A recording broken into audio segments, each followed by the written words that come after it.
Welcome to the program. Happy Monday. Happy Monday.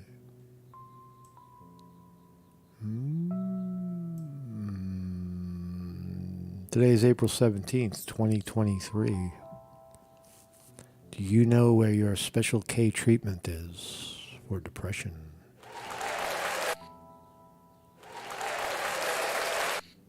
That's what it sounds like.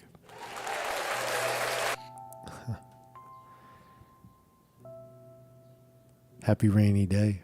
54 rainy degrees here in northeast Pennsylvania. Welcome, welcome, welcome. We made it. We made it. We made it through a weekend. How's everybody doing? Mark Scante reporting. Good morning, everybody. Good morning. Good morning. Good morning. Happy Monday to you. Let's cheer up a little bit. So I stumbled on an interesting article. It's what is old is now new, and what is new is sort of old.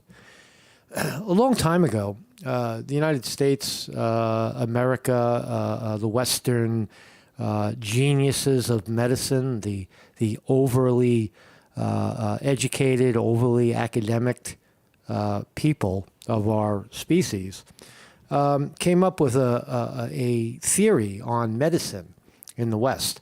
And the theory is that you could take a substance and throw it at a problem, and somehow you could make that problem go away, theoretically forever. We've solved the problem. We've treated the ailment. And it turns out that most of these treatments don't work. Most antidepressants lead back to increased anxiety, increased depression, not feeling whole, right? And so it raises the question. There's a form of therapy right now, psychoactive therapy, where the therapy tends to look at the mind, the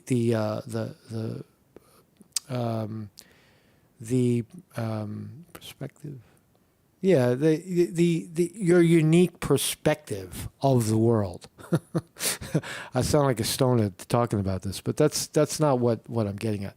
Here's my belief, my theory, and we're going to look at the evidence, and we're going to look at some of the Special K treatment centers around the country. Have you ever heard of these? When all else fails, a doctor and a nurse and a team of psychotherapist Freudians will lean over you and administer the drug for you in a very safe and holistic environment. And they've had spectacular results doing it, eliminating stress syndromes and such. So it raises the question. The environment, the way that people, your immediate surroundings while consuming these substances has something to do with the positive effects that it may have. For example, if you go to a rowdy nightclub in the middle of the night at 2 a.m. and people are drinking gallons of alcohol and smoking and shooting and sniffing whatever and everything all at once, and trying to copulate the person next to them, and groping and grabbing, and they got a gun in their pocket, and the shit is late and they're tired and they got to get to work in 2 hours, and they ain't meeting anybody. The meat market didn't work out for them, and they're pissed off and they're high and they're freaking out, and they jump behind the car, and now they're arrested for DUI, and now they're in fucking jail. You see how the environment will escalate, and then people say, "Oh, see, he's got a drug problem." No, he's got a societal problem. Why are you out 2 o'clock in the morning, dancing, drinking, fucking, sucking, whoring? Right? You're not getting any pleasure in your regular day life. Why do you got to go out in the middle of the night to do that?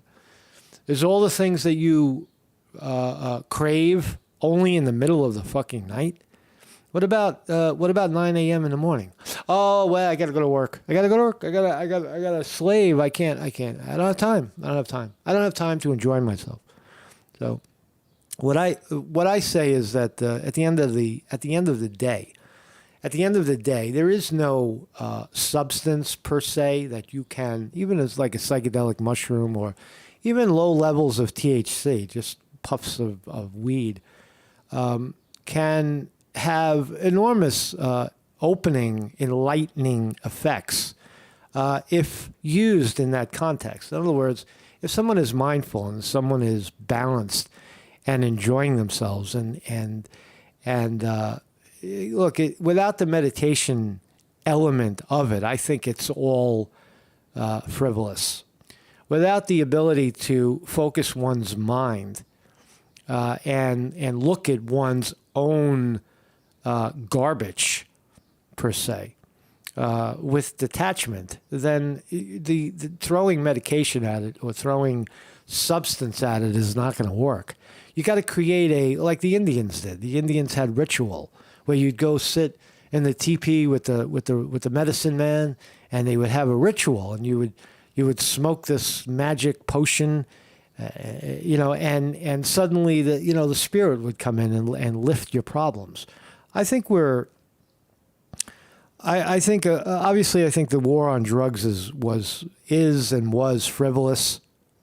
It was a war against people, innocent people, and I do think that the use of psychedelic substances in conjunction with real meditation, not sitting around, wishing compassion for the world, but to actually use mindfulness, placing attention on the moment, present moment, using the breath.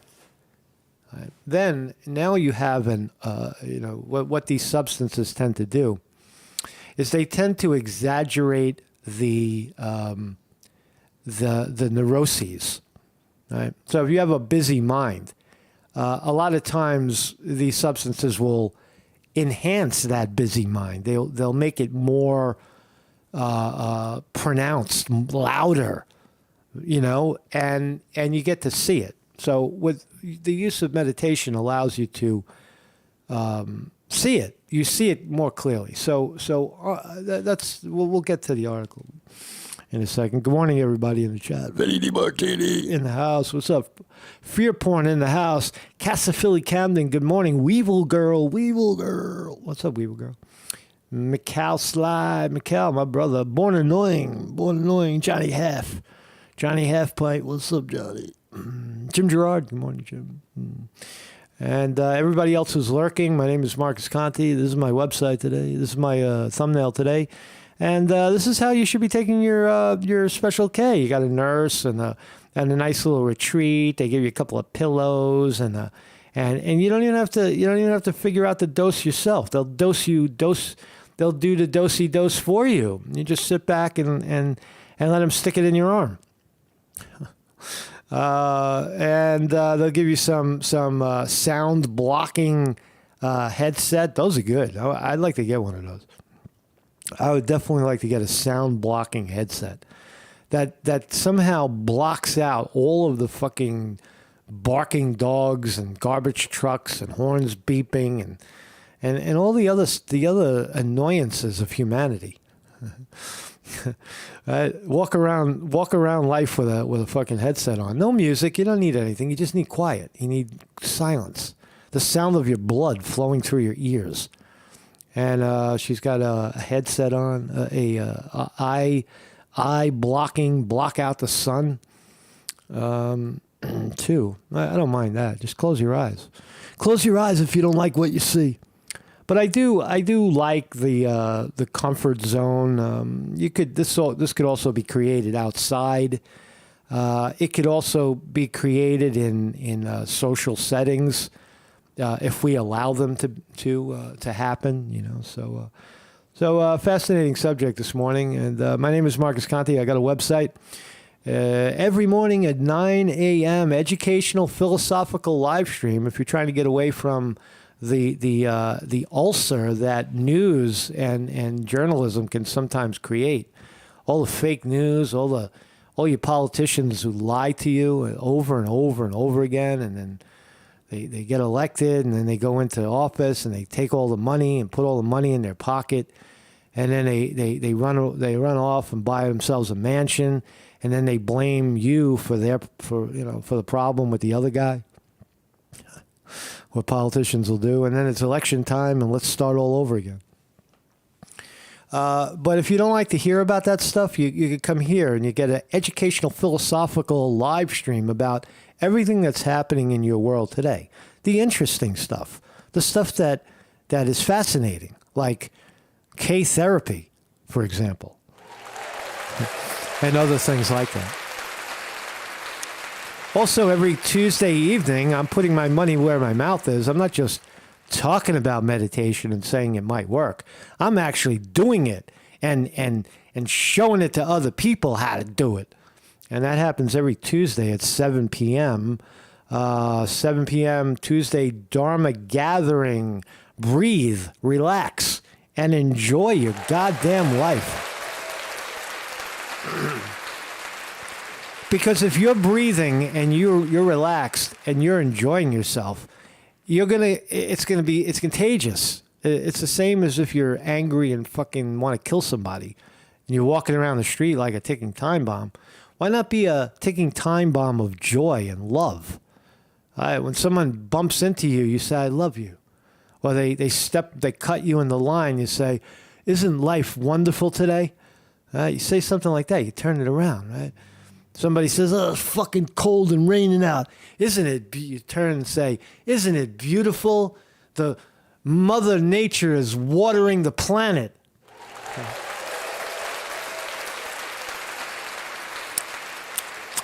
You become the change you want to, you become the change in the world you want to see, I guess. You know, that old saying. Become the change in the world that you would like to see. Easier said than done, right? What the hell? Ah! Woo! Ah! That was loud. Oh, Octopus. How are you, Octopus? I love Octopus. So let's start here. Again, Marcus Conte reporting on Australian man Lucas Helmke beats world record with insane number of push-ups. Holy shit. Very interesting. How many push-ups can you do, you ask yourself? I'll ask myself, how many push-ups can I do? Probably not many, maybe 5, but more than 5, less than 10. Because it's not something I really do, but I do a lot of yoga, and right now, like Saturday morning, I did the hot yoga. It wasn't that hot, but I did it in the sand. And I don't live by the ocean anymore, but I get out there. I have a spot, and but anyway, push-ups are not necessarily part of an exercise regime. If you can't do them, don't do them. But somebody did, and these guys are going crazy with push-ups. Lucas Helmke, 33 years old, managed an insane 3,206 push-ups during his successful world record in 1 hour, right? Now, there's probably guys that could do more than that, but you have to do a perfect push-up, right? How many perfect push-ups? And there's guys watching you while you do it. If you cheat, if you do a half a push-up, it doesn't count. You lose, you lose that one. But how many complete push-ups can you do in an hour? A fucking hour of push-ups. Can you imagine? Well, it turns out the average is 53 push-ups per minute. That is insane, right? That's insane. 53 push-ups in a minute. I might not be able to do 53 in an hour, but here's the guy. I don't have a video of it. I wish they would have given us a video. But he's an accountant. He's a dad. And get a good shot of him. Here he is, world record holder for the most amount of push-ups. He beat the other schmuck by 58. He got 58 push-ups ahead of him, of the other guy. Just for the record, for each push-up, he had to keep his body straight. There could not be any bending at the knees or waist visible, and the body had to be lowered until his elbows were at least a 90-degree angle, then lifted until straight. So there's a lot of you could lose. He lost 1% from half-ass push-ups. Half-ass push-ups. Anyway, fascinating human endeavor, right? Why bother? He must like doing push-ups, right? He must enter the zone while he's pushing up. Oh man, what do we got here? A woman, what? Oh, she's having a baby in an elevator. That's fucking fascinating. Look at this. There's a woman giving birth in a. I can't hold it. I don't know what this video is, but let's just watch. The woman is telling the man to get your fucking hands off. Leave her. I know more about babies than you do. That's a fascinating video right there. You see that? Woman giving birth in a elevator, a baby. That's pretty good too. She did it standing up. Made a bit of a mess in the elevator. Wow! Congratulations to the newborn baby. I was not expecting that. Instead, black teen Ralph Yarl shot in head after ringing wrong doorbell while trying to pick up siblings. Ooh, this is ugly. This borders into the ugly, silly season of racism, right? Let's unpack it for a quick second. A black teenager. We have to point out that he's black. Let's just say he was a teenager and not black. Was shot in head after he rang the wrong doorbell while trying to pick up his siblings at home in Kansas City.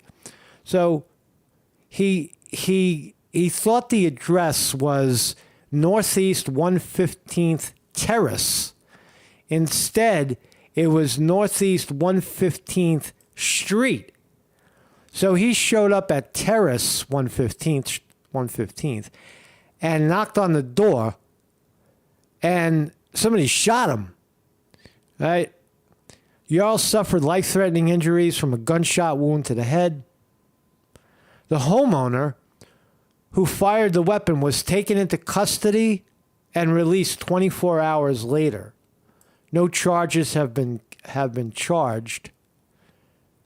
We recognize the frustration this can create. It's under review. Poor kid, right? I mean, this really does seem like what the fuck? Why did someone ring your bell? What are you doing in there that causes you to shoot someone who rings your bell? Right? Are you so racist and so fearful of a black young teenager? Is that what we're talking about here? A fucking 16-year-old kid pops up on your door and rings the bell and you shoot him? What the fuck is wrong with you? That's what it says to me. Are you afraid of people? Are you afraid of young black men? Poor kid, man. Poor kid. I want to see what happens with this story. I want to say that it's mistaken. It is a case of mistaken identity. Maybe that's what the police are saying. That the guy who rang the doorbell, he didn't know who it was or why the kid was banging on the door. But I don't know. It's fucked up. Right? Why do you? I mean, we revert to murdering someone for being on your doorstep. What happened in the old days? Step outside, and flex your muscles. Push somebody, or simply say, "Hey, yo, boy, what you doing here? Yo, boy, what you doing here? Take a step back, man. Get off my property." Was this a setup for when Black Lives Matter and all the black teens piled up in front of people's houses screaming that everybody inside the house was a racist? Is this a leftover from that? Are those the same people that feel like black teens are coming to their door trying to kick their way in? It could be. I don't know. I don't know, man. It's a strange story, but not so strange and not so really televised or publicized. Two shot as hundreds of rowdy teens clash with Chicago cops for second night. But really, all I see is afros. I see look at the fat black bodies. They blurred it so you can't tell. But they're teens, they're young people, but they're all fucking... Look at this. They're like cattle, right? All black homeboys. Somebody shoots. It's a concert. So to this story, we feel bad for the kid. That kid shows up on a doorstep to get his sister and his little brother and take him home. He ends up on what a tragedy, really. I mean, he got right. He'll never forget the difference if he survives. He'll never ever make the mistake between terrace and street again. But over here, we've got people who couldn't get into the park late at night, Chicago's Millennium Park, on a Saturday night. And there lies the problem. There lies the problem. Why do kids, is that the only time they can gather? Why do kids gather in the middle of the night? When no one's around and it's just them. Nobody's criticizing them. They're at their event and they're listening to their rock star and they're listening to their sound and then two jerk-offs decide to shoot a gun in the crowd and aggravate the whole thing. It's a societal problem, I believe. I believe that's where it stems from. It looks like the black community, if at face value, is getting a bad shake. I don't know what to make of that one either, really. I don't know anything today. Morgan Freeman says they're all crazy.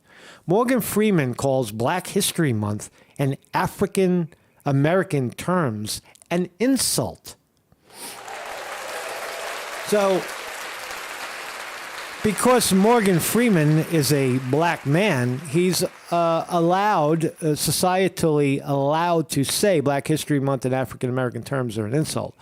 But your faithful reporter here, philosophical educational reporter, who happens to be white, is not allowed to say that at all. So we have to revert to and look for Morgan Freeman, the black brilliant actor. Shawshank Redemption, for example, he said it. Morgan Freeman slammed the terms Black History Month and African American on Saturday during claiming that both terms are an insult. 85-year-old actor, an annual. He was invited to the Black History Month, some bullshit or other, and said it. He said African American title. He said, what does it mean? What does it mean? What does it really mean to be African American? The term itself is meaning of whenever you have an ethnicity in front of your country, for example, African American or Italian American or Irish American, it means that the country that is named first is where you were born, and the second name is the country of your origin. So I am not Italian American. I am American Italian. I'm the opposite. So Morgan Freeman, that's what the term means. It means African American by definition means that you were born in Africa and you live in America as an American. Right? You're formerly African, but now American. If it were the other way around, if you were American African, you're an American formerly from Africa. Right? But formerly living in Africa? It doesn't even make sense. When the fuck did you live in Africa? You've never stepped foot in Africa. Why are you naming Africa anyway? Why am I naming Italy Italian anyway?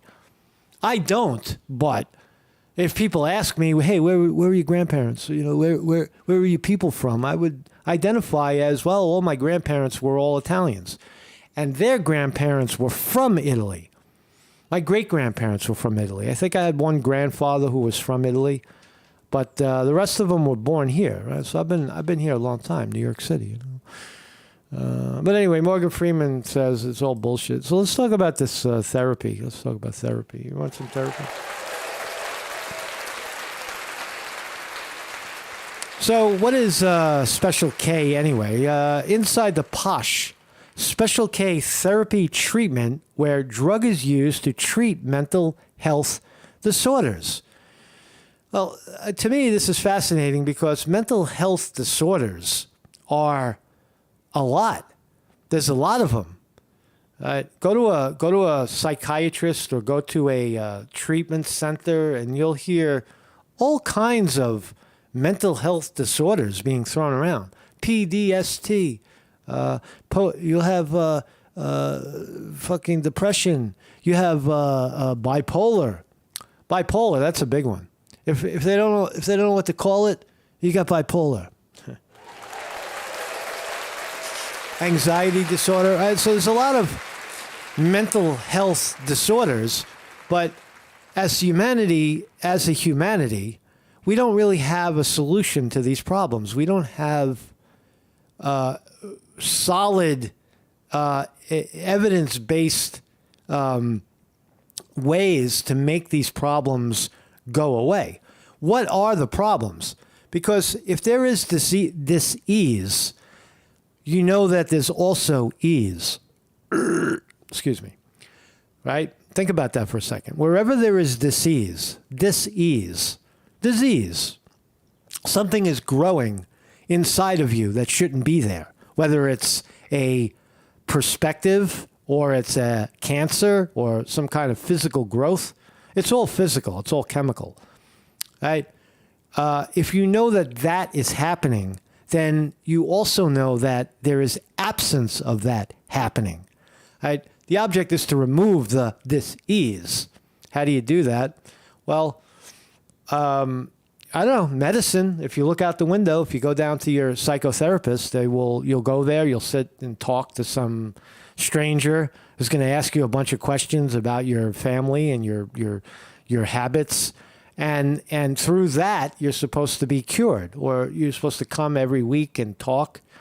And then if that talking isn't helping, then they'll prescribe some kind of, crazy ass pill that you take, and that's supposed to help you too. Yeah. It doesn't seem like the medical profession has any answers or any solutions to the greater problem of mental health.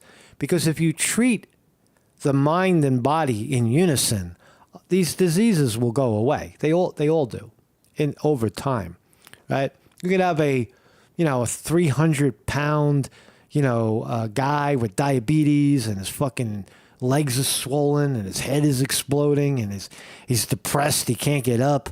He's fucking pissing every 2 seconds because his kidneys are failing, or whatever else is going on there.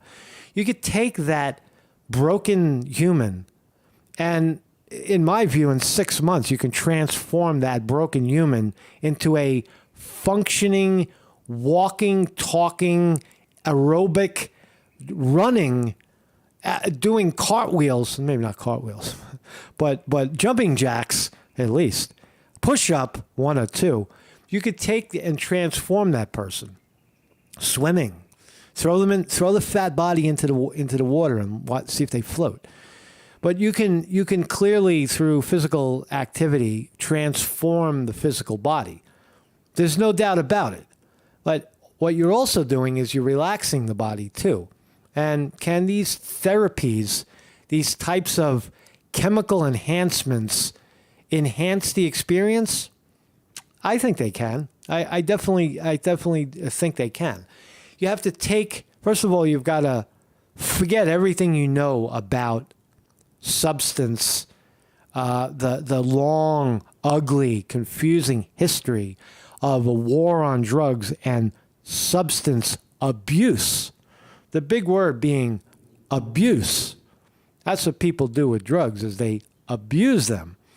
If you take all of that out of the equation and you look at it at face value, there's a lot of value to it, because the types of substances like psychedelic mushroom or THC or something that ketamine, special K, I have no idea what this is. I've never experienced it, so I don't know what it is. But if it's offering people that release, that psychedelic release, then I would say that you're going in the right direction. So let's read. Candace Moore, a 37-year-old California resident, shot dope in her neck for 5 years while suffering from mental illness. Ouch. 5 years of street drugs in your neck, and still no relief. No relief. What was she doing wrong? Was she shooting it in her neck, or shooting it in her ass, or in her? Maybe she was shooting it in the wrong place. I don't know. She eventually kicked the habit, only to turn to an array of prescribed medications and therapy treatments to try to help her overcome her post-traumatic stress and major depressive mood disorder. Those are two cool titles. Post-traumatic stress and major depressive mood disorder. Mark Conte reporting on the two moods. There are two moods that the human being can experience, doctors and medical profession. Listen closely. There are two moods that the human body can experience. One is a sense of relaxation, and the other is a sense of no relaxation. There's a sense of depressed mood, down, dark, and there's a sense of elevated mood, lighthearted, uplifting, heart, feeling warmth, joy. Right? Those are the only two valid moods for the human to experience.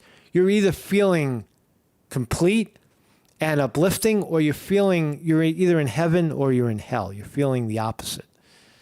Those are the two moods. So let's shoot for one of those two, right? Before we start talking about major depressive mood disorder and post-traumatic stress syndrome, deal with the two moods that people are experiencing.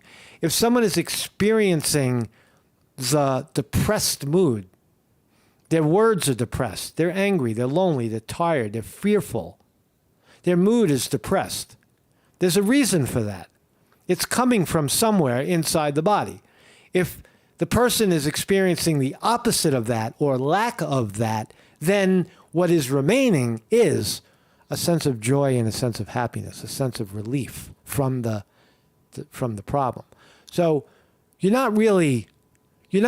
see, with medical profession, they got it backwards. You shouldn't be trying to make, you shouldn't be treating the disease, the depression. What you're supposed to be doing is enhancing the sense of ease and relaxation, God damn it. Right? And that's what these psychotropic therapies can do. You're enhancing the good.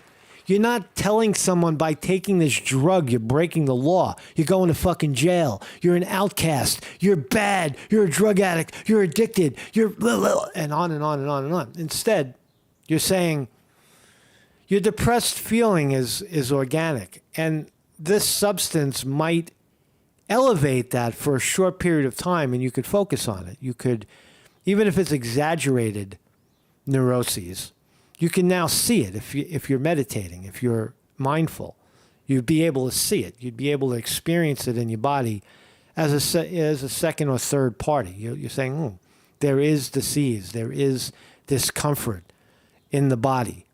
Right? So these types of containers can be very, very helpful at helping people. Containers in meditation are very effective. If you try to learn meditation on your own in isolation, it's very difficult. You don't know if you got it right. But if you study in, say, a Tibetan or Zen place where, or in one of these types of retreats or monasteries where that's all people are doing, you have created the container to create joy and happiness for yourself, right, without any substance at all. So whenever you have these containers, if you want to be surrounded by six women with degrees, right? Not karate degrees, but mental health degrees. 6 women, I think it is. One's a doctor, the other's a nurse. You may have a little bit advantage. Philly Camden says bipolar. That's a funny one. Everybody's got bipolar today, right? You go into the doctor. What do you got? Oh, I got bipolar. What do you got? Oh, I get today. I got anxiety disorder. Last week I had post-traumatic stress syndrome, and yeah. So they mixed up my medications, and can you imagine those conversations? You're talking to one overeducated idiot in the room who's supposed to manage the problems of 20 fucking mentally, unbalanced people. You got to get out there, man. You got to get out there. You got to work the body. I don't, look, when I see this right here, I say foul. Get your ass off the fucking couch, man. Get your ass off the couch. Have your talk with the sexy doctor, right? Take your shit and get out there on the field and do some exercise on the lawn. I want to see some raising your legs. I want you to bend where you've never bent before. I want to see some hot yoga. I want to see you drink some water and eat some good food too. Exercise, eat some good food, drink some water. Even if you're fucking miserable, do it, and you'll feel better, right? And then you could go relax. Then you could go lay down in the grass where you're exercising. Take a goddamn break, right? So I believe that motion, what I'm trying to say in a funny way, is that you got to be active during these treatments. Activity is very important. Sitting mindfully high is a little overboard in my opinion. Right? The mind is moving so fast. But when you're out there, if you're running, for example, right, the right dose, running, yoga, sword fighting, I don't know, whatever else you do for fun, right? Basketball, any athletics will enhance your experience, right? No doubt about it. So I believe in my own finding is that movement is very important in these types of therapies. Without it, without the combination of motion and mindfulness, I don't think you're going to get a really good, yeah, it's nice. Oh, good. Look, I get a nice, comfortable room. But if I'm still miserable, I'll be miserable in that comfortable, beautiful room. That doesn't change my mood, really. Right? My mood has to change from the inside. I have to change my mood from my behavior, the things that I'm consuming. If I'm consuming things that are hurting me, I got to stop doing that. And I got to do the things that enhance good feeling. It's okay to feel good. Right? Medical profession and society will say, oh, you can't feel good. You're going out into the middle of the night dancing your ass off and you feel good. How shameful. Well, maybe you don't have to go out into the middle of the night, but you can feel good. You should feel good. When you're out in doing hot sun yoga, you should feel fucking great. Right? You should feel good while you're in your therapy. Doesn't come later. The object is to create the good feeling now so you can enjoy it and let go of the garbage. I'm just adding to the. I'm just adding right now. I'm just adding a little to it. I'm sure that these fine people who set up this retreat know a lot about it and are doing some fine work. But I would say I'm not seeing anything about exercise or diet in this treatment center. A treatment center that doesn't offer proper, intense, vegetable-based diet for at least a week to cleanse people of all the garbage that they're eating. And water, boil it. You don't have to cleanse it too much. Just boil the water and let it cool down and drink distilled water. Right? Cleanse the body of all the toxin with a simple vegan diet for a week. It doesn't have to be boring diet. Yeah, fucking eat, man. Beans, rice. There's so much good food. Eggplants and peppers and tofu. I'm never hungry. I'm never hungry. Peanut butter, bananas, mango, pineapple. There's so much good food to eat on this planet. And why do we go to Burger King? Because it's convenient. Why do we grab something like fucking burned potato and oil, French fries? Why do we do that? Why do we eat that garbage? Why do we eat? I went to a little street fair yesterday, and they had the Italian pastry guy who sells Italian pastries there, and they had all that, pie. I mean, one side of it, in one respect, your mouth waters a little bit when you see it. You see all the cannolis and stuff, but I don't eat that stuff most of the time. I try not to eat it at all. But to walk away from it is a good feeling. You're like, I'm not gonna do that, because I know if I buy one of those things and I eat it and I eat the whole thing, I'm gonna feel good for a few seconds, and then while you're waffing it down, and then an hour later, it creates hell in your body. You feel it working its way through. It's just I don't feel good. Why? I don't feel good. It's because the weather.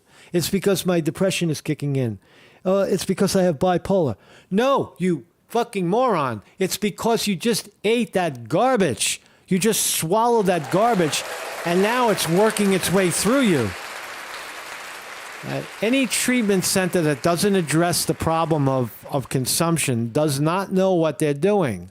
Does not know what they're doing. You must address all of the consumption, not just the mental consumption, but the physical consumption. Throw that fat body out in the sun. Get him out there. Get him out. Everybody, 1 hour of laying in the sun. No, I don't like the sun. The sun gives you cancer. Fuck you. Get out in the sun, you tell them. That's what you do. You got to lay out in the sun. You got to soak it up. Modern medicine will just go and spend 15 minutes and say, "Oh, you have bipolar." Yeah, because they're looking at a book. They're looking at a book. And the book says, "Yeah, you got bipolar. You got all the symptoms of bipolar." And they're always the same symptoms. Depression is probably the number one mental health symptom. Number one symptom in mental health is depression.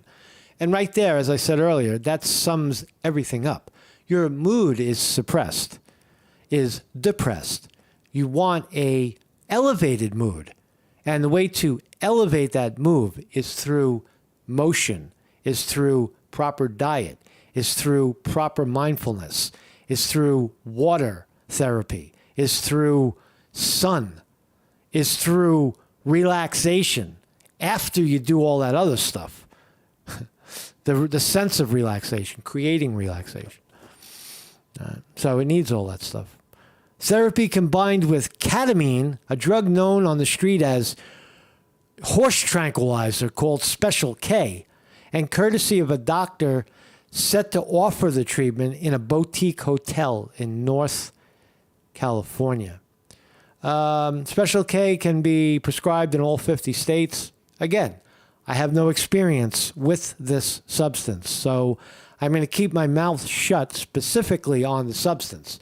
And I'll just assume that it is as effective as a hallucinogenic mushroom or the common THC you can buy now in any dispensary in America. Thank you, America, for doing that. Readily available anywhere in the country.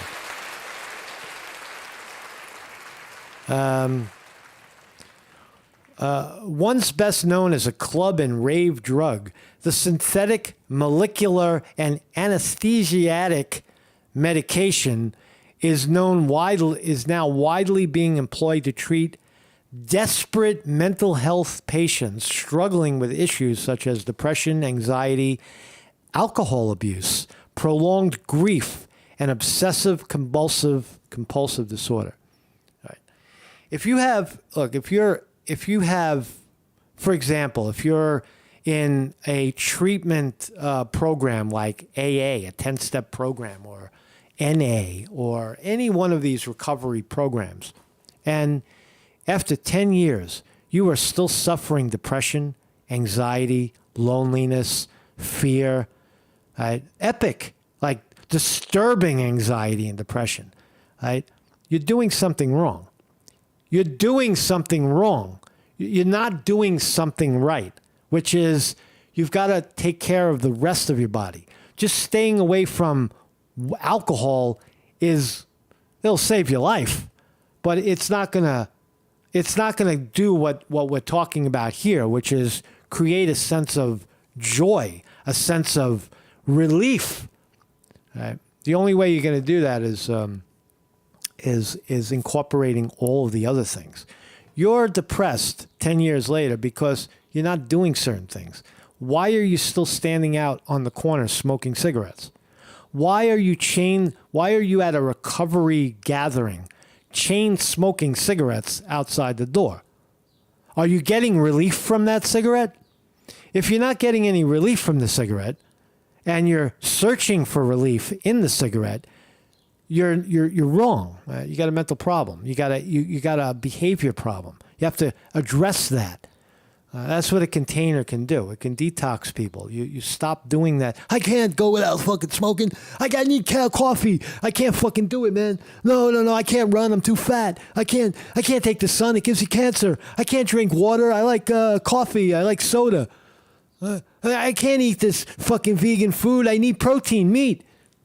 Everybody has a problem, right? The defense kicks in. You have a defense in defense of the thing that's hurting you. That's what most of us are. That's what most humans are. So, $2,995, not a bad deal, for Intermuscular Ketamine Journey, 3-day embarkment. Organizers say the psychedelic healing journey, designed for 6 to 18 clients at a time, is the first of its kind in the U.S., comparing it to similar excursions down there in Costa Rica and Panama. So it's a good move. We're going in the right direction. This could be clearly used for obesity. The treatment for obesity is container. I think, if we could just put time and energy and money into training people how to eat right and take care of themselves, a lot of these other problems will go away. But we don't. Instead, we have a sick society of people that go to doctors who look at them for 10 minutes and say, "Oh, you got bipolar," and they reach for the pad and hand you something and say, "Here, eat this. It'll work. If that don't work, don't worry about it. We'll give you something else."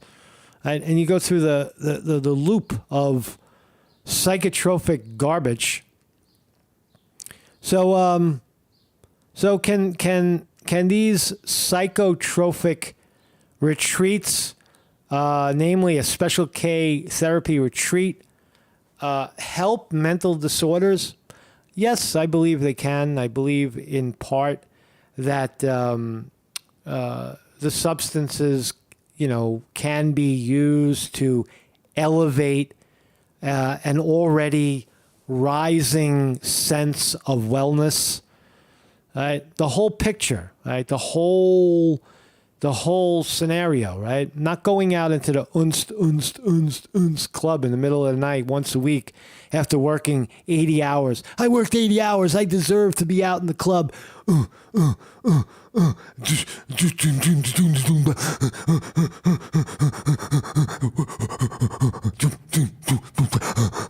Right, they're out in the middle of the night doing that, dancing their ass off. Nothing wrong with dancing. There's nothing wrong with dancing. Dance your ass off. Why do you have to do it in the middle of the night in a don't touch me fashion? Right? Go dance with the tree. Go dance with the six females around the tree, right? Or something like that. So anyway, here's one. Bloom your mind. Bloom your mind with K. Bloom your, look at this old lady. After 10 years of anxiety, I can finally see the light. Catamine therapy helped me through one of the hardest times of my life. Mind Bloom helped treat negative emotions that helped me. I thought I was broken. Now the light inside me is growing stronger every day. Am I a candidate? I don't know. Am I a candidate? Let's find out. Am I experiencing anxiety? No. Am I experiencing depression? No. Am I experiencing anxiety and depression? All right, so those are the criteria. I just told you that earlier. You're either, there's no difference, by the way, between anxiety and depression. They're connected. They're two sides of the same side. They're not even opposites. These are not, anxiety and depression are not opposites. The opposites are joy and happiness, right? You see that? So do we experience anxiety sometimes in life? Yeah, it's not, you're not without it. That's why we're mindful all the time, to combat that when it occurs. It's a natural occurrence as a result of, consumptions, a result of the world around us, and it can manifest. All right, let's just say I have anxiety. Thanks for sharing. After completing 2 sessions, over 85% of our clients report improvement in depression or anxiety. Wow, 85%. What about the other one? Depression. I'm experiencing depression. Help me. Help me. 85%. 85% effective in depression. How about both? How about both? I'm experiencing both anxiety and depression. Give it to me. Give it to me. Same anxiety or depression. Oh my God, 85% they're touting. How about other? What kind of other do we have here? Thanks for sharing. After completing 2 sessions, over 85% of clients improved. Other, what is other? It doesn't give you the other? There is no other. That's why. They go right, that's smart. They say other, and they go right back to anxiety and depression, because that's the summation of all of it, really. So anyway, you're on your own with that one. So let's find out, to add to our anxiety and depression, how's the market doing? So we're open and nothing to be depressed about. 955, looks like we're flat, very flat. Look at that. The Dow Jones Industrial Average is less than a point off on the upside, green. S&P 500, not even a percent, not even a tenth of a percent off. NASDAQ is slightly red, down 2. Okay, Dow is now ticking up. Dow ticked up 60 to 62. S&P 500 is up 3. So we've got an upward swing right now. I would assume that the Dow just went green. You'll see the NASDAQ go green in a few minutes. Apple is down 61 cents. That's probably the drag on the NASDAQ at Apple right now. Amazon up 60 cents. Google down $3. That's also a drag on the NASDAQ. Meta, formerly Facebook, down 2. Microsoft up 2. Rivian up 60 cents to 14. Still a buy there. Tesla up 3 to 188. Lockheed Martin, Raytheon, war stocks, both green right now. Holy vaccine, holy smokes. Moderna down $11 a share. 7% drop in Moderna, the vaccine maker. Sorry, Moderna. All the roosters, the chickens are coming home to roost. People don't want your shit anymore. And evidence is in the 7% drop in Moderna stock price. People still want their shot, right? They don't want vaccine. Hey, Moderna, check it out, man. People want catamine. Why don't you give them some shots of catamine and some therapy instead of the shit that they don't need or want, right? You got to get on with it, man. You got to get on with it. So thank you all for joining me. Marcus Conte reporting. So it is fascinating. I got to say, it's a fascinating subject of, is it chemical enhancement? Is it chemical enlightenment? I don't think it is. I think evidence with these types of treatments is clear. If you have a hostile, dangerous, anxiety-filled environment like a nightclub with, alcohol and people shooting guns and no time to enjoy yourself and a sense of sleeplessness, you're going to create anxiety when you add those substances. But if you go in the other direction, if you cater to healing and comfort and relaxation and enhancement of the human experience, I think that these substances can clearly work. So it's up to you, man. Marcus Conte reporting.